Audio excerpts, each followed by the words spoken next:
Hello അസ്സാം വലൈക്കും. ഇന്നത്തെ റെസിപ്പി ഒരു ബർഫിയാണ്. ഈത്തപ്പഴം വെച്ചിട്ടുള്ള ബർഫിയാണ് തയ്യാറാക്കുന്നത്. ഇത് തികച്ചും ഷുഗർ ഫ്രീ ആണ്. അപ്പോൾ നമുക്ക് വീഡിയോ ഒക്കെ ഒന്ന് കണ്ടോക്കാം. വീഡിയോ കണ്ടിട്ട് ഇഷ്ടപ്പെടുകയാണെങ്കിൽ ലൈക്ക് ചെയ്യാനും സബ്സ്ക്രൈബ് ചെയ്യാനും മറക്കരുത്. ആദ്യം തന്നെ ബർഫി ഉണ്ടാക്കാനായിട്ട് കുറച്ച് ഈത്തപ്പഴം എടുത്ത് വെച്ചിട്ടുണ്ട്. അത് നന്നായി കഴുകിയിട്ട് അതിൻ്റെ ഉള്ളിലെ കുരുവൊക്കെ ഒന്ന് കളഞ്ഞെടുക്കുകയാണ്.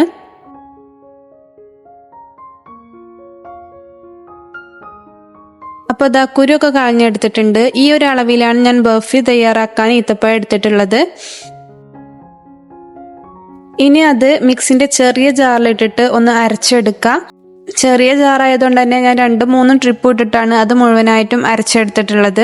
അപ്പോൾ അതിലൊട്ടും വെള്ളമൊന്നും ചേർക്കണ്ട. ഇനി അഥവാ അത് നിങ്ങൾ എടുക്കുന്ന ഈത്തപ്പഴം ഡ്രൈ ആയിട്ടുള്ള ഈത്തപ്പഴമാണെന്നുണ്ടെങ്കിൽ അത് ജസ്റ്റ് 1 മണിക്കൂർ ചൂടുവെള്ളത്തിലിട്ടിട്ട് എടുത്താലും മതി. അപ്പോൾ ഇതേപോലെ നമുക്ക് നന്നായി പേസ്റ്റാക്കി അരച്ചെടുക്കാൻ പറ്റും. അതവിടെ അരച്ച് മാറ്റി വെച്ചിട്ടുണ്ട്. ഇനി ഇതിലേക്ക് കുറച്ച് നട്ട്സാണ് വേണ്ടത്. അപ്പോൾ ഞാൻ അതിലേക്ക് അണ്ടിപ്പരിപ്പും ബദാമും കുറച്ച് മുന്തിരിയാണ് എടുത്തിട്ടുള്ളത്. അത് കുറച്ച് ചെറുതായി കട്ട് ചെയ്ത് അവിടെ മാറ്റി വെച്ചിട്ടുണ്ട്. ഇനി ഒരു പാന് സ്റ്റൗവിൽ വെച്ചിട്ട് അത് നന്നായി ചൂടായതിന് ശേഷം അതിലേക്ക് 1/2 ടീസ്പൂൺ നെയ്യ് ചേർത്ത് കൊടുക്കുക. ഇനി ഇതിലേക്ക് മാറ്റി വെച്ച നട്ട്സ് ചേർത്ത് കൊടുക്കുക. അത് നന്നായി ഒന്ന് അതിലിട്ടിട്ട് വറുത്തെടുക്കുക.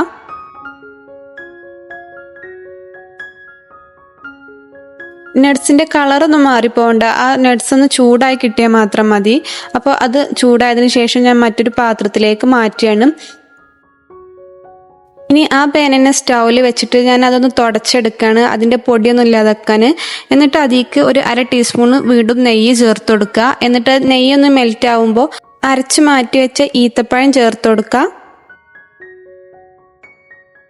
ഇനി ഒരു 10 അല്ലെങ്കിൽ 15 മിനിറ്റ് ആ പാനിലിട്ടിട്ട് നന്നായി ഒന്ന് ഈത്തപ്പഴം വേവിച്ചെടുക്കുക. ഒരു മീഡിയം ടു ലോ ഫ്ലെയിമിലിട്ടിട്ടാണ് ഇത് വേവിച്ചെടുക്കേണ്ടത്. അത് മീഡിയം ഫ്ലെയിമിലിട്ടിട്ട് ഒന്ന് ചൂട് ഏറെയാണ് തോന്നുമ്പോൾ ഒന്ന് ലോ ഫ്ലെയിമിലിട്ടിട്ട് നമുക്ക് വേവിച്ചെടുക്കാം. അപ്പോൾ ഇത് കുക്ക് ചെയ്യും തോറും ഇതിൻ്റെ കളറ് മാറി മാറി വരും. അപ്പോൾ ചൂട് ഏറെയാണ് തോന്നുമ്പോൾ അപ്പോൾ വേഗം നമുക്ക് ലോ ഫ്ലെയിമിലാക്കാം. ഇത് കുക്ക് ചെയ്യുമ്പോൾ ഒന്നെങ്കിൽ നോൺ സ്റ്റിക്കിൻ്റെ പാനിൽ കുക്ക് ചെയ്യുക, അല്ലെങ്കിൽ നല്ല അടി കട്ടിയുള്ള പാത്രത്തിൽ കുക്ക് ചെയ്യുക. അത് നല്ല ഒട്ടിപ്പിടിക്കും. ഞാനൊരു 10 മിനിറ്റോളം ഇതിങ്ങനെ കുക്ക് ചെയ്തെടുത്തു. ഇനി അതിലേക്ക് നട്ട്സ് ചേർത്ത് കൊടുക്കുക.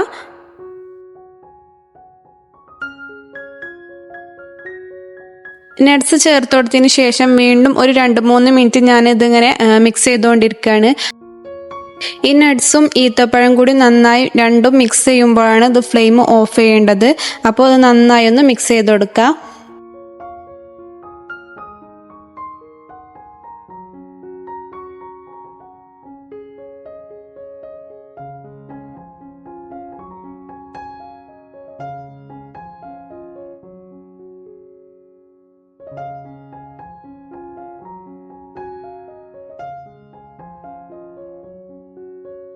അപ്പോൾ ഇതാ ഈത്തപ്പഴം നട്ട്സും നന്നായി മിക്സായി വന്നിട്ടുണ്ട്. ഇനി ഫ്ലെയിം ഓഫ് ചെയ്യുക. ഇനി ഒരു പാത്രത്തിൽ കുറച്ച് എണ്ണയോ അല്ലെങ്കിൽ നെയ്യോ ഒക്കെ തേച്ച് കൊടുക്കുക. എന്നിട്ട് അതിലേക്ക് നമുക്ക് ഈ ഈത്തപ്പഴം ചേർത്ത് കൊടുക്കുക. ഇനി അതൊന്ന് ചെറിയൊരു ചൂട് പോകുന്ന സമയം കൊണ്ട് നമുക്ക് ആ പാനിൽ തന്നെ കുറച്ച് 2-3 ടേബിൾ സ്പൂൺ ഞാൻ എള്ള് ചേർത്ത് കൊടുക്കുന്നുണ്ട്. ഇത് നിർബന്ധമൊന്നുമില്ല. ഇതിന് പകരം വേണമെങ്കിൽ നമുക്ക് ഡെസിക്കേറ്റഡ് കോക്കനട്ട് ചേർത്ത് കൊടുത്താലും മതി. ഞാൻ ഇവിടെ എള്ളാണ് ചേർത്ത് കൊടുക്കുന്നത്. അതൊന്നും ജസ്റ്റ് ഒന്ന് വറുത്തെടുക്കുകയാണ്. അപ്പോഴേക്കും ആ ഈത്തപ്പഴത്തിൻ്റെ ആ നല്ല ചൂടൊക്കെ പോയിട്ടുണ്ട്. എന്നാലും ഇപ്പോഴും നല്ല ചൂടുണ്ട്. ആ ചെറിയ ചൂടോടൊക്കെ തന്നെ നമുക്കതൊന്ന് ഉരുട്ടിയെടുക്കുക. നമുക്ക് ഏത് ഷേപ്പിലാണോ വേണ്ടത് ആ ഷേപ്പിലൊന്ന് ആക്കിയെടുക്കുക.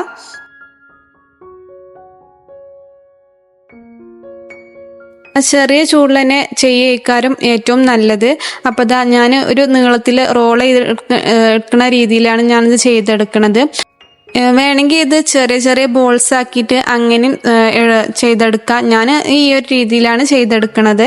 അപ്പോൾ ഇതേ രീതിയിൽ നന്നായി കയ്യിലൊക്കെ കുറച്ച് എണ്ണയൊക്കെ തേച്ചിട്ട് ഇതേ രീതിയിൽ ഉരുട്ടിയെടുക്കുകയാണ്. അതവിടെ റോൾ ചെയ്ത് വെച്ചിട്ടുണ്ട്. ഇനി ആ പാത്രത്തിൽ തന്നെ ഞാൻ ആ എള്ള് ചേർത്ത് കൊടുക്കുകയാണ്. എന്നിട്ട് നമ്മുടെ ഈത്തപ്പഴം ഇതിലൊന്ന് കോട്ട് ചെയ്തെടുക്കണം. ആ പുറമേ ഉള്ള ഒരു കോട്ടിംഗ് ആണിത്. ഇതിന് പകരം ഞാൻ പറഞ്ഞല്ലോ തേങ്ങൻ്റെ ഡെസിക്കേറ്റഡ് കോക്കനട്ട് എടുത്താൽ മതി. അപ്പോൾ അങ്ങനെയും ചെയ്തെടുക്കുക. അങ്ങനെയും ചെയ്താലും കുഴപ്പമൊന്നുമില്ല. എന്തെങ്കിലും ഒരു പുറമെ ഒരു കോട്ടിങ് വേണം, അല്ലെങ്കിൽ ഇത് കയ്യിലിങ്ങനെ ഒട്ടി പിടിക്കും നമ്മൾ കഴിക്കുമ്പോൾ. അപ്പോൾ ഞാനൊരു ഈ എള്ള് വെച്ചിട്ടാണ് ചെയ്തെടുക്കുന്നത്. അപ്പോൾ എള്ള് വെച്ചിട്ട് നന്നായി ഒന്ന് റോൾ ചെയ്തെടുക്കാം.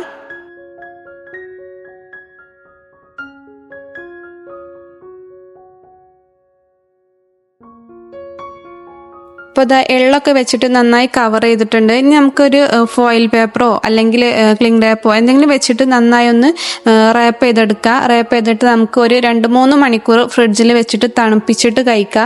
ഇത് തണുത്ത ഉടനെ കഴിക്കാനാണ് നല്ല ടേസ്റ്റ്.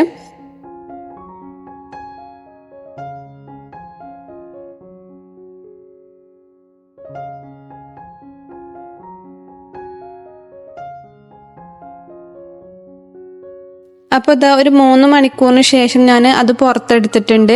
ഇനി അതിൻ്റെ ഫോയിൽ പേപ്പറൊക്കെ ഒന്ന് മാറ്റിയിട്ട് നമുക്ക് കട്ട് ചെയ്തെടുക്കാം.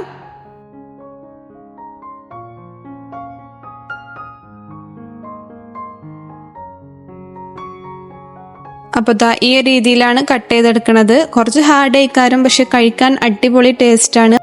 കഴിക്കാൻ മാത്രമല്ല കാണാനും നല്ല ഭംഗിയാണ്. ഈത്തപ്പഴം കഴിക്കാത്ത കുട്ടികൾക്കൊക്കെ ഇങ്ങനെയൊക്കെ ഒന്ന് ഉണ്ടാക്കി സ്റ്റോർ ചെയ്ത് വെച്ചാൽ അവർ നന്നായി കഴിക്കും ചെയ്യും, ഹെൽത്തിന് നല്ലതുമാണ്. അപ്പോൾ ഇങ്ങനെ ചെയ്തിട്ട് ഒരു എയർ ടൈറ്റ് ആയിട്ടുള്ള പാത്രത്തിൽ ഫ്രിഡ്ജിൽ സൂക്ഷിച്ചാൽ നമുക്കൊരു മാസം വരെ അത് നന്നായി കേടുകൂടാതെ ഉപയോഗിക്കാം.